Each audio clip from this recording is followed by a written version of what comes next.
формироваться бюджет семьи, из чего он формируется, кто должен принимать участие в этом формировании и в какой степени. Либо это должно быть равнозначно, либо кто-то один берет на себя. Пожалуйста, проходите, не стесняйтесь. Основную миссию. Как расходуются деньги, какие траты нужны и кто определяет степень значимости трат, семейных трат.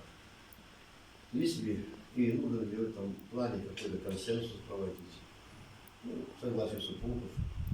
В общем, масса вопросов, которые всплывают в жизни, ты их встречаешь постоянно от разных лиц, и порой некоторые тебя поражают просто тем, что насколько они наивные, а другие своим, как тебе кажется, безумием.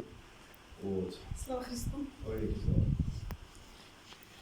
То есть тема, она очень интересная, и я могу сказать, что первые, наверное, семейные недомолвки, они возникают, как ни странно, на этой теме, на теме финансового, даже не благополучия, а финансовых расходов. Это странно. Я еще жил в то время, когда работала традиционная модель семейная, то есть муж отдавался деньги жене. Это так было принято.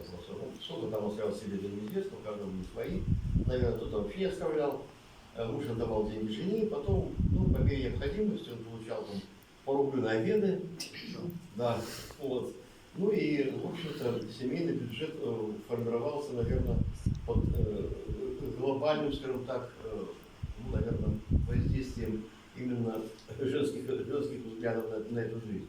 То есть мужчина, он зарабатывал деньги, жена, конечно, тоже работала, но, тем не менее, по крайней мере, это была модель классическая. Она в наше время стала меняться, потому что и женщины стали зарабатывать больше, и как-то мир изменился в какой-то мере, и в этом плане тоже. Но хотелось бы порассуждать на все эти темы, услышать ваше мнение. Как вы считаете, это должно быть равнозначным?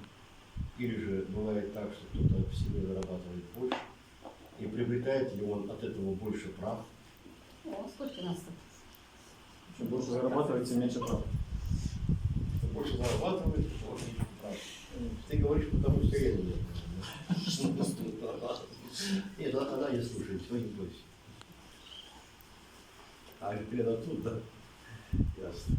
Даже не спалился. Слушаю вас.